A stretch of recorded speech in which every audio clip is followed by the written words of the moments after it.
Let's go ahead and start back at the beginning of the chapter, even though we discussed this a little bit last week. We'll read it again and see if we have any other thoughts. Come now, you rich, weep and howl for your miseries, which are coming upon you. Your riches have rotted, and your garments have become moth-eaten. Your gold and your silver have rusted, and their rust will be a witness against you, and will consume your flesh like fire. It is in the last days that you have stored up your treasure. Behold, the pay of the laborers who mowed your fields, and which has been withheld by you, cries out against you. And the outcry of those who did the harvesting has reached the ears of the Lord of the Sabaoth. You have lived luxuriously on the earth, and led a life of wanton pleasure. You have fattened your hearts in the day of slaughter. You have condemned and put to death the righteous man. He does not resist you. What do we think about that? Any new thoughts, I guess? Well, sorry to back up on the verse 17 in chapter 4. As I just was sitting here, I don't remember when I went over last week's video, you guys talking too much about that. Anyone then who knows the good he ought to do and doesn't do it, sin. I don't know that there's necessarily a whole lot to talk about there, but I don't remember that being talked about. I think it's a worthwhile point to consider. I think certainly there is in some people's hearts and minds, I guess, a tendency to focus on avoiding sin, not doing the wrong thing, whereas I believe following Christ is more about doing the right thing than not doing the wrong thing. And surely, earlier in the book, James talks about not blessing the widows and the orphans and keeping oneself free from sin. So it's kind of, we're called in a sense to do both, but we can't rely on one really or the other. And we can't rely on the fact that we're morally correct, but not kind, generous, benevolent. And if we are not kind, generous, benevolent, then we're not really morally correct anyway. So the fact that we have I think exercise a lot of self-discipline in our life or whatever does not mean that we should not have compassion and show that compassion towards people, some of whom who may not have exercised the same level of self-discipline in their lives. So any other thoughts on verse 17? I think it's very self-explanatory. If you know to do good and you don't do it, that's bad. That's sin. So, It's also real scary, isn't it?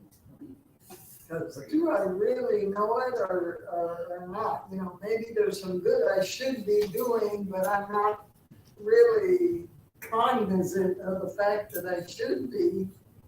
And it scares me to death. well, Because you have to know to do good. yeah. Well, we live in a complicated culture in terms of how people want to be treated, for one thing.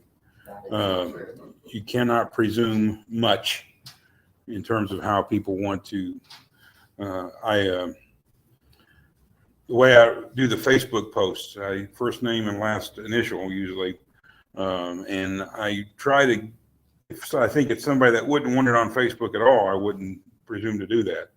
But I was when I first started kind of using Facebook in a church context, there was an elderly lady who contacted me and said, you need to be more discreet about how you put names up because not everybody wants it out there. And it's really changing in terms of, we've lost so much privacy in the world today. And people are still trying to hold on to what little they have in some cases. And it's not a paranoid fear a lot of times. There are really solid reasons for trying to protect your privacy, trying to, not all are personal, some are financial, but Sherry had the same little McDonald's she'd go to for breakfast on her way to work sometimes. She got her credit card ripped off twice at the same place. And they got it ripped off, got it canceled, got a new one. It got ripped off again, and got so there's that element to it. But there was a time when you get all these birth announcements in the newspaper. They'd say so and so had a baby, and as culture evolved, devolved, or whatever, and you had, first of all, less and less married couples being the parents of the baby. And so therefore it might be somewhat embarrassing to some people, but also evidently it opened those people up to people breaking into their home to take the baby gifts, to maybe, I guess, kidnap the baby. So there was it was a sign of, here, put a target on them.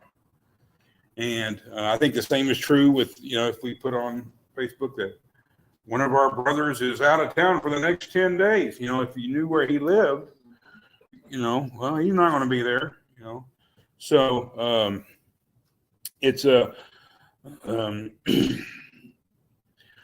in terms of knowing, and I think kind of what Dolores is saying is right. It's a straightforward, do the right thing kind of message.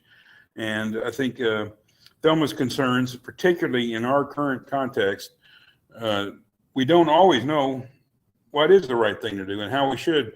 There are some, I think, still some basic principles of what I would call just being polite. This is when you know. Yes. If you don't know, then that's something different. But if you know to do right and you don't do it, Mm-hmm. that's the same. So, and I think we would know maybe less than we did 30 or 40 or 50 years ago, when life was a little more traditional throughout the cultures, throughout the people, everybody you met. Now you've got people who are still very traditional, and then you have people who are very, I think the culture has become very insular, people who live in their home, don't ever want anybody coming to their home, don't ever want anybody interacting with them in their home. And, somebody dies, you used to just take them food maybe. Now you need to see what you can do for them, if anything. They may just want to be left alone. So what is polite certainly has changed, and it continues to change because that's very cultural. What is polite?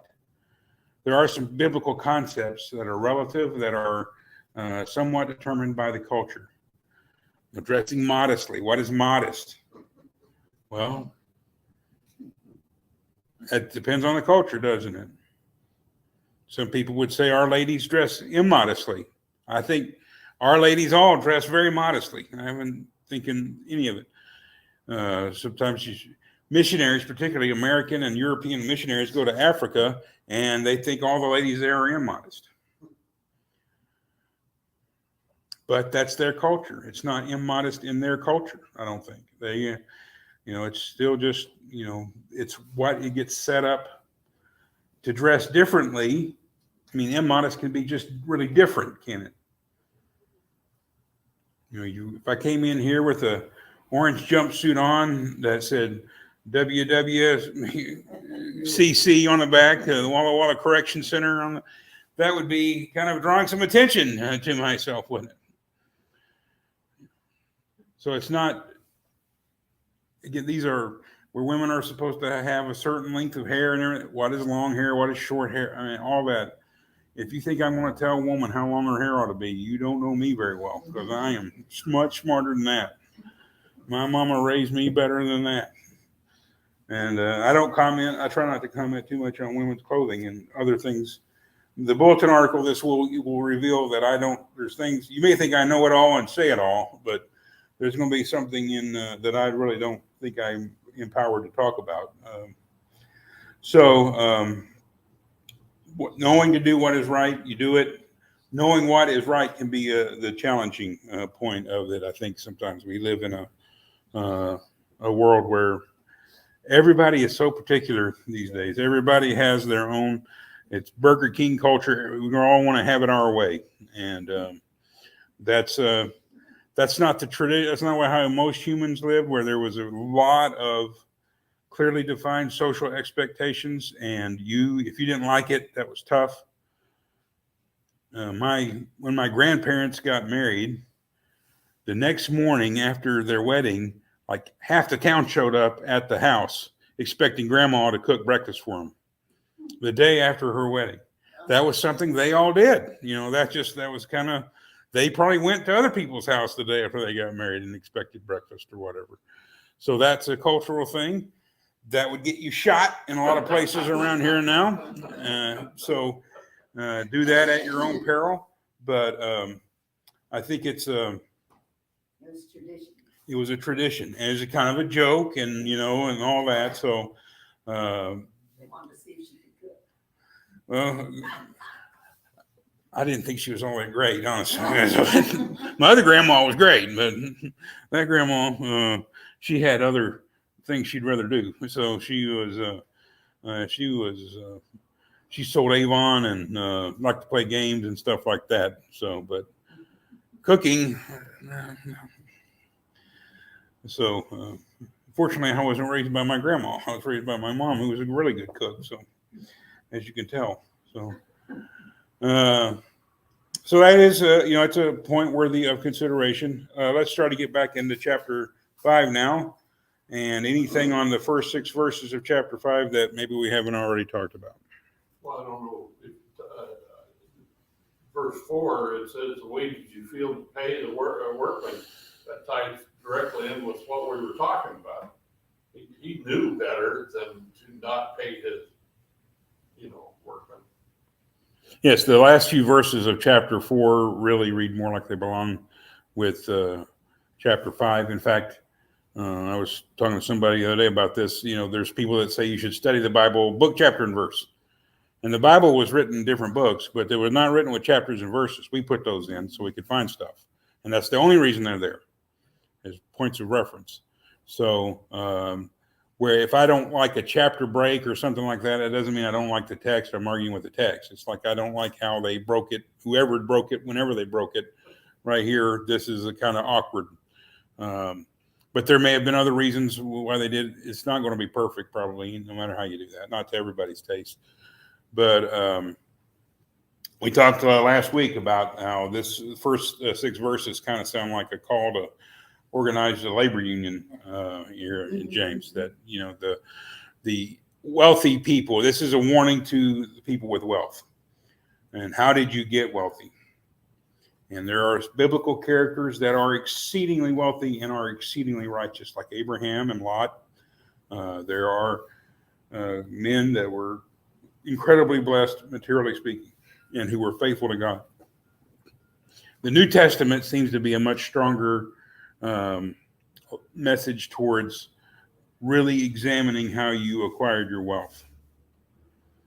And if you acquire your wealth unjustly, unrighteously, not paying your workers, not paying them a fair wage, not treating your work really good, then it's going to be testimony against you at that day.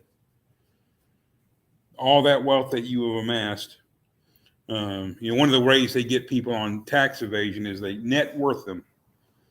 If they can't prove that they had all this income that they didn't pay taxes on, the IRS can net worth you.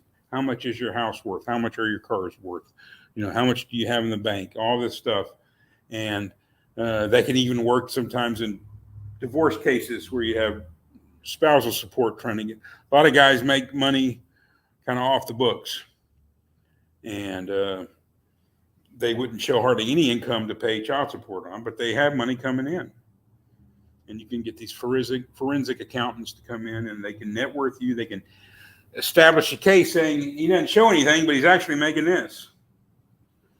And God has got his own set of forensic accountants, I guess. And if you've amassed wealth at the expense of taking care of the people, paying for the people that have done all your work for you. And like I said, I think we got a lot of this in America. We had a lot of it. I would say, I think it's kind of fallen out of favor, but maybe 20 years ago or so, there was a lot of conspicuous consumption. There was a lot of building and moving into what were called McMansions, really big, nice houses by people who probably really couldn't afford them. and they certainly couldn't afford all the lawn care. They were getting illegal immigrants to pay to do that work, and then not paying them very much, paying them off the books, maybe nothing at all. Threat to the deportation, getting nannies, getting all these, and they don't want to pay anything for it. And having all of this wealth and not, taking care of your obligations, and your obligations are to the people who provide you services, then it testifies against you before God, that he will look at your life, he will see what you have, and he will say you didn't do right. So that's. There was a comment also that you were making about the unions, and it's unfortunate that we need to have unions, because the en masse voice that you have through a union is a lot stronger than the one person going saying, "You've done me wrong."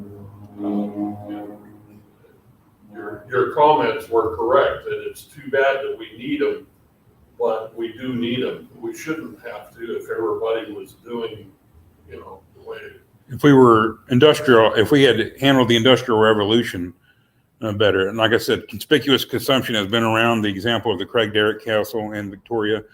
There's lots of other examples in America and Canada where wealthy people built these extravagant homes that I don't even know if we could put a value on them today, and you could never get them built like that today.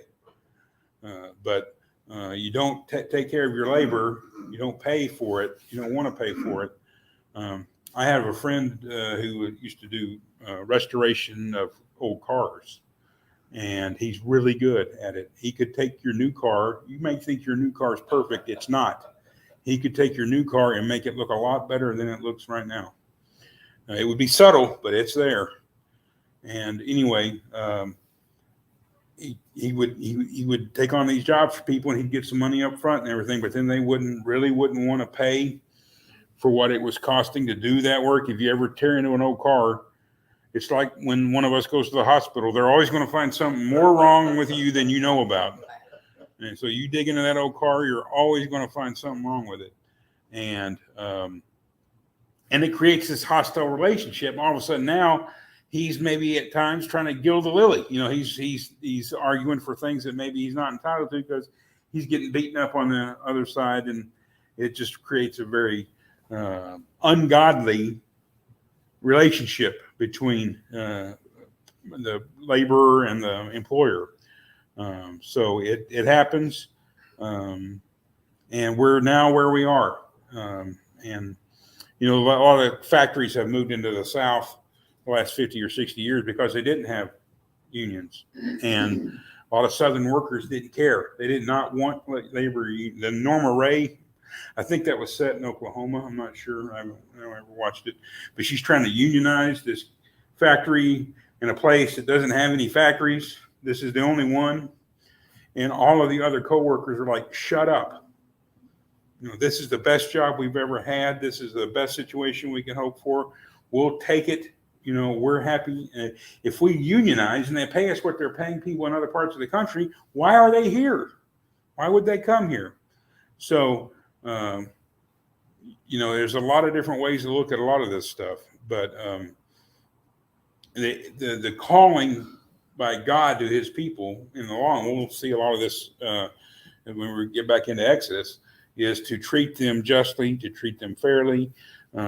You owe them, when they do their work for you, you owe them their right wage. And if companies did this all along, they can resist the unionization of their employees for a lot longer and maybe permanently. It's when you don't treat them right that you create the hostility.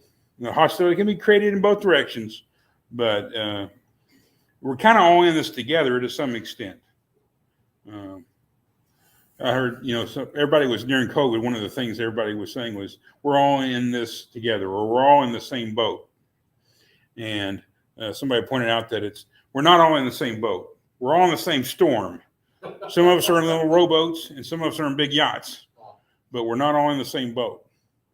We're just all going through the same storm. So I think that's a pretty accurate assessment, sadly. Okay, let's move on to verses 7 through 11. Therefore, be patient, brethren, until the coming of the Lord. The farmer waits for the precious produce of the soil, being patient about it until it gets the early and late rains. You too, be patient. Strengthen your hearts, for the coming of the Lord is near. Do not complain, brethren, against one another, so that you yourselves may not be judged. Behold, the judge is standing right at the door.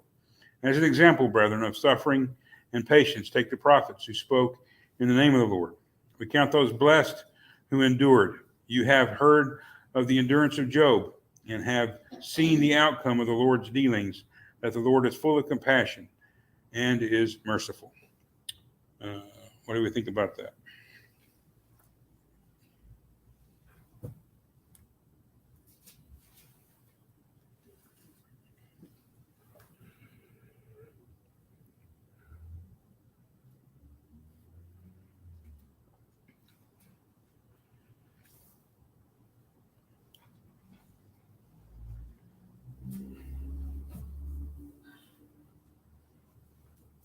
Well, in verse 8, where it says, be patient and stand firm, we saw in other places where you're told to stand.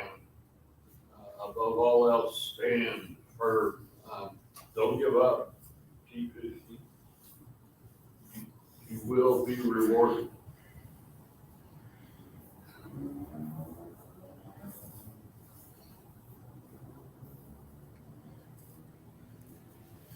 James kind of plays the ultimate trump card in terms of endurance of suffering in Job. That's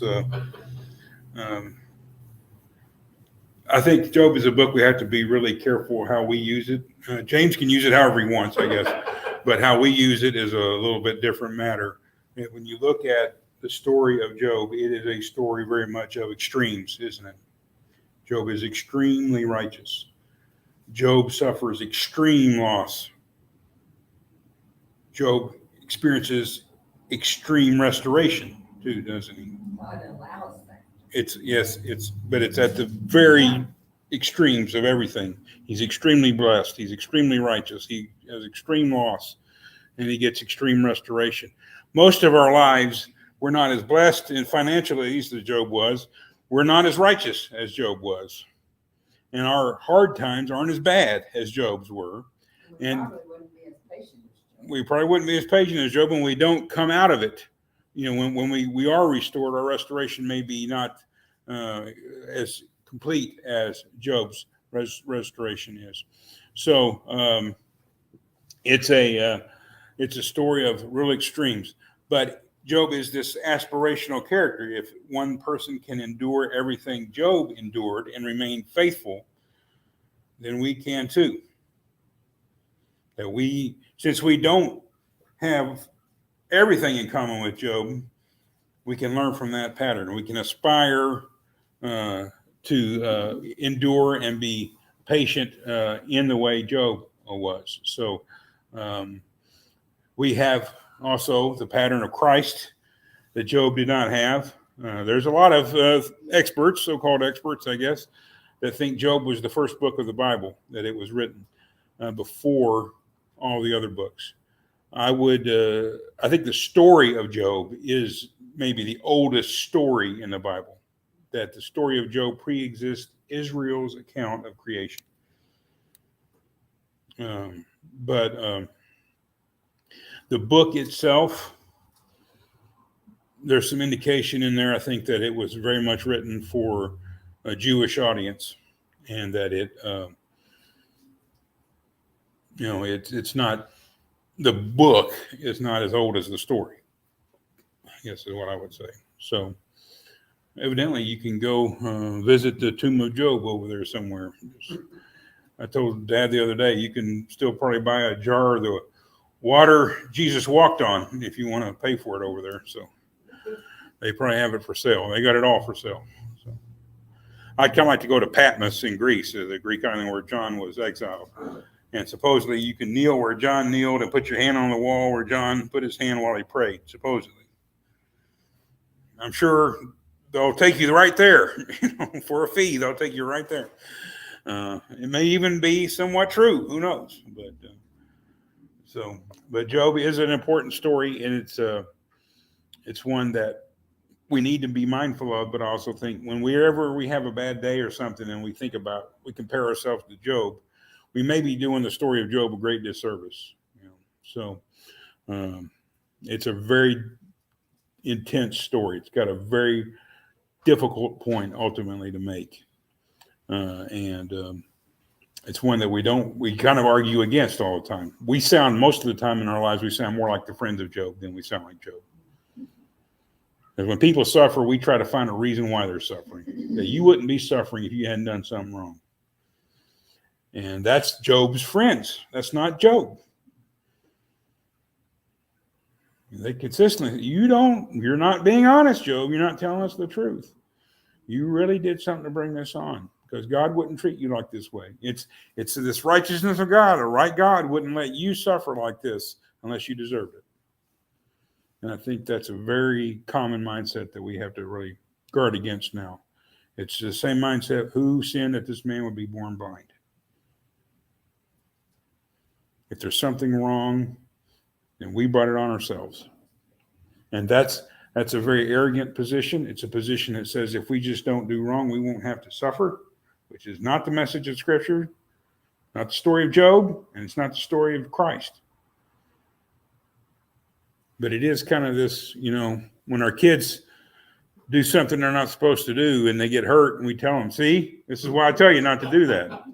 And that's fine up to a point, but that is not true for all circumstances. It's not true. Ultimately, the unrighteous suffer. That is a message of Scripture. It doesn't matter if you're righteous or not, you will suffer.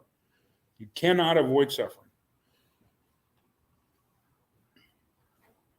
Okay, let's try. Yes, sir. One last thing, and it ties into what you just said. The New Testament does not say when it will take place, but it is certainly never questioned, and believers are consistently admonished to watch for it. It was in this light that James expected the imminent return of Christ.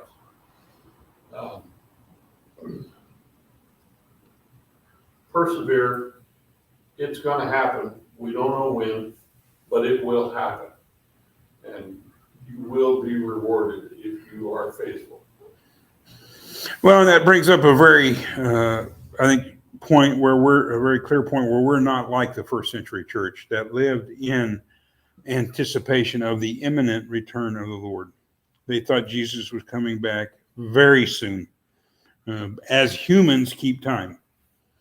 Jesus could come back tomorrow, and to God that would be an instant, But to us it would be 2,000 plus years, and it's or not quite 2,000 plus, but be around 2,000 years, and that's not instant. That's not soon.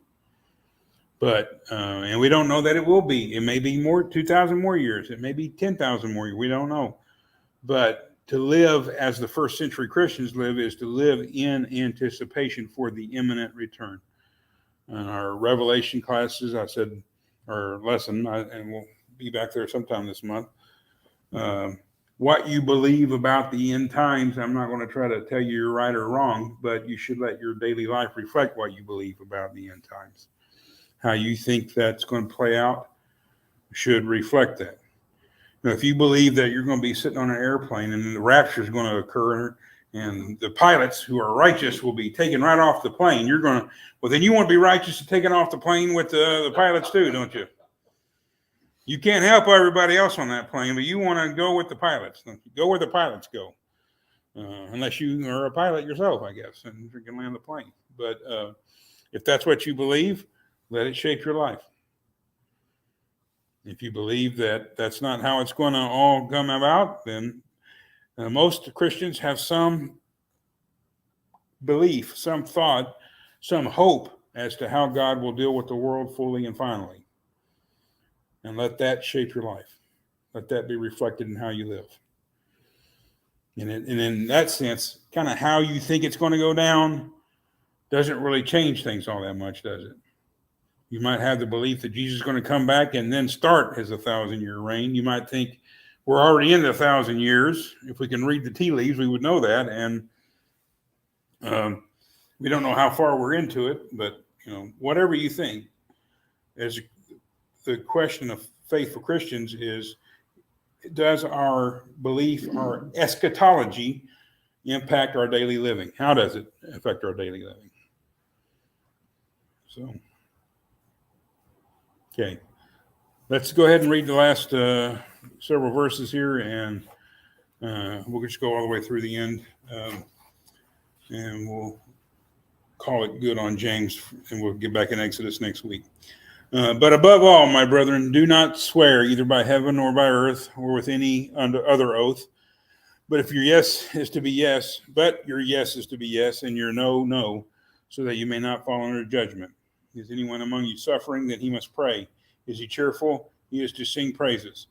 Is anyone among you sick? Then he must call for the elders of the church, and they are to pray over him, anointing him with oil in the name of the Lord. And the prayer offered in faith will restore the one who is sick, and the Lord will raise him up. And if he has committed sins, they will be forgiven him. Therefore, confess your sins to one another and pray for one another so that you may be healed. The effective prayer of a righteous man can accomplish much. Elijah was a man with a nature like ours, and he prayed earnestly that it would not rain, and it did not rain on earth for 3 years and 6 months. Then he prayed again, and the sky poured rain, and the earth produced its fruit. My brethren, if any among you strays from the truth and one turns him back, let him know that he who turns a sinner from the error of his way will save his soul from death and will cover a multitude of sins. Okay, what do we think about that? That's really a lot to talk about in 10 minutes, but we can do it. I believe us.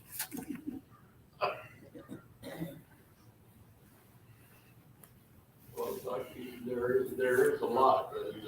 Starting there in verse 12 about the oaths, there are some people that say that says you're not supposed to take an oath, like in court even.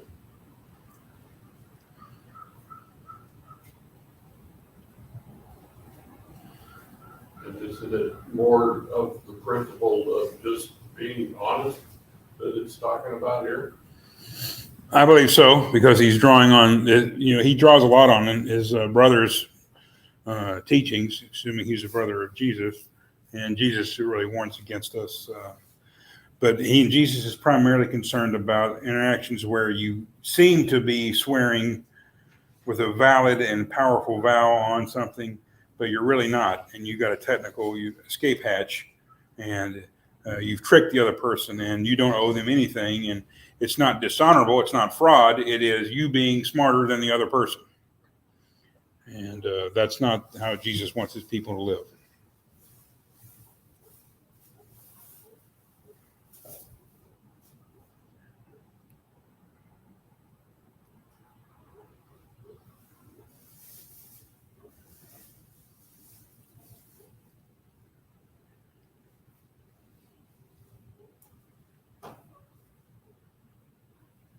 Verse 15, last part of that, it says, and if he has committed sins, he will be forgiven. Indicate to you that there's two possibilities.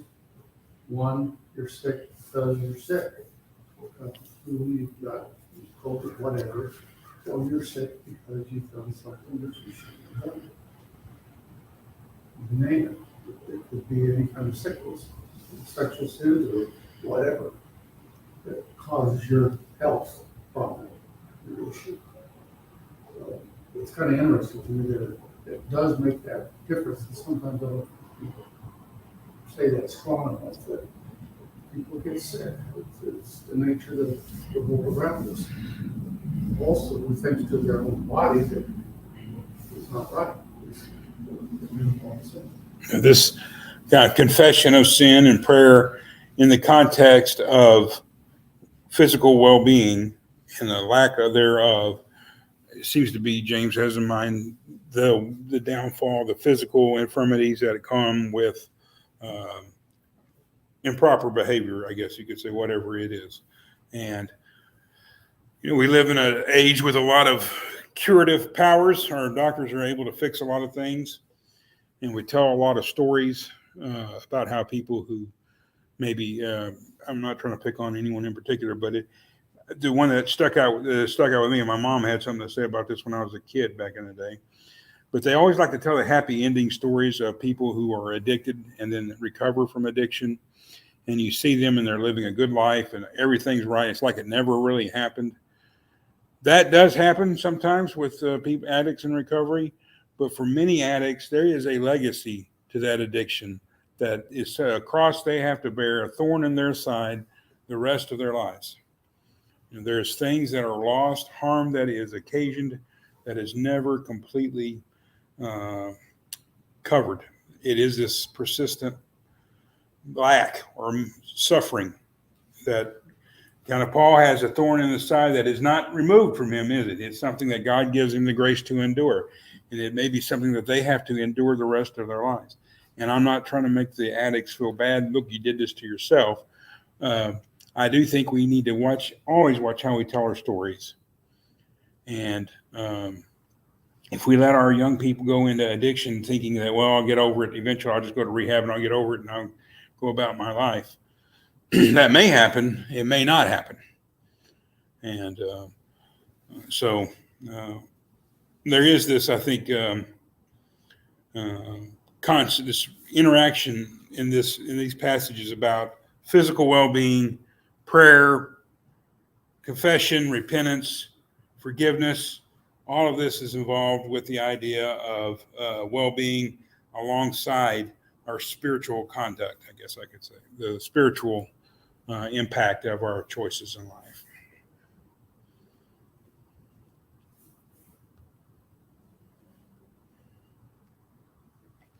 It's interesting, he says Elijah was a man just like us. He prayed earnestly that it would not rain, and it did not rain.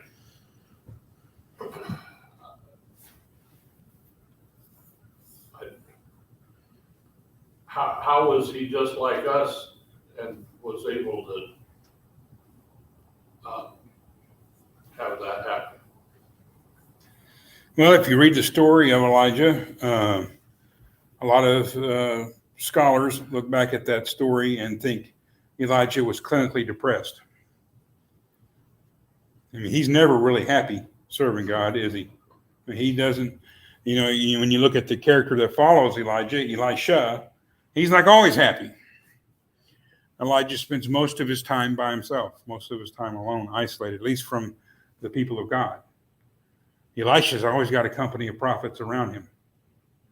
Elijah thinks he's the only one. He thinks he's the only faithful servant. He's not, but he thinks he is. He's a very flawed servant of God, an unwilling and reluctant servant of God, but a very powerful one, and God did great things through him. God worked through Elijah's infirmities, through his weaknesses, to accomplish great things. He didn't have to be Mr. Gung-Ho, Mr. Yankee Doodle Dandy all the time in order for God to do great things through him. And Elisha's ministry is measured up against Elijah's. Elisha does a lot of the same things in a slightly different context or whatever. Then we're supposed to notice the parallels between Elijah and Elisha. And Elisha, when Elisha gets the calling to be a prophet, what does he do? He has a barbecue. He's plowing after these rains. He's plowing for his family. He gets the call, make Elisha your successor. He kills the ox that are pulling the plow, burns the plow implements as a fire to cook the ox on. He has a barbecue. He's so happy about being the prophet of God. Elijah just complains all the time. He's always scared and he's always down and he's always what? Well, there's always somebody chasing him, trying to kill him. That Jezebel was a real Jezebel, wasn't she? So she's after him. I'm going to keep checking. This is verse 19. It's really striking to me about how strong this idea of a human soul and what's worth. Because just read that and I guess if we accomplish nothing else in our life but stay with God and retrieve one soul, help one person return to God. When it says, it will save his soul from death and recover a multitude of sins. I mean, that's a pretty powerful statement. What God feels for mankind and about the sins of man and how, as a part of our effort, we can help. Do we help? Each one, but that it is a very, very worthwhile goal to be helpful. And that we've talked about that. Sometimes being helpful doesn't happen as they say either. It's telling you that way, that they listen, and they can accept, and they can go on to a better life and cover. James has a stick in a lot of his messages. He's borrowed, I think Dolores inherited that stick, and that's the one she carries around. But he's trying to, kind of beat people, particularly wealthy people. He's weep and mourn and all that. But he ends his letter with the carrot, with a positive admonition that it's not just avoiding punishment. Just as we talked earlier, I don't think being a Christian is much about avoiding sin as it is affirmatively doing the right thing. But there is both. I don't think we should be in fear of the rod as much as we are pursuing the reward. And James ends the letter with this positive admonition that, show your love. Your love includes spiritual guidance to one who is straying. And you're blessing him and you're blessing yourself spiritually in the same way. Help that person out of the well is following really well. Help, not condemn, but help. Mm-hmm. So that message is, to me, that verse 19 and 20 if there was anything in my life that I would want to really understand and do, it would seem like it would be these verses here that if I'm strong enough to help somebody, I should be helping them. And maybe I need help at certain times. I have to help them. Yeah. Well, and our own failings that sometimes equip us to help others. And sometimes the losses we've suffered in life mean we can't help people in a certain way. If you are an addict, you might become an addiction counselor and draw on your experiences to help others. If you're an addict, maybe the last thing, and you're in recovery, maybe the last thing you need to do is be around other addicts. The old TV show Cheers, where the bartender is a recovering alcoholic. I don't know. I don't hope that show wouldn't get made today. I mean, I don't think if you're a recovering alcoholic, we want to help your recovery and God bless you for it. Being a bartender may not be the job for you, to keep your recovery going. So. Okay. Thank you for your attention and comments. We'll be back in Exodus, beginning chapter 21 next week. Mr. Kelso, before I sneeze, will you lead us in a closing prayer, please? Go for it. We'll see what happens.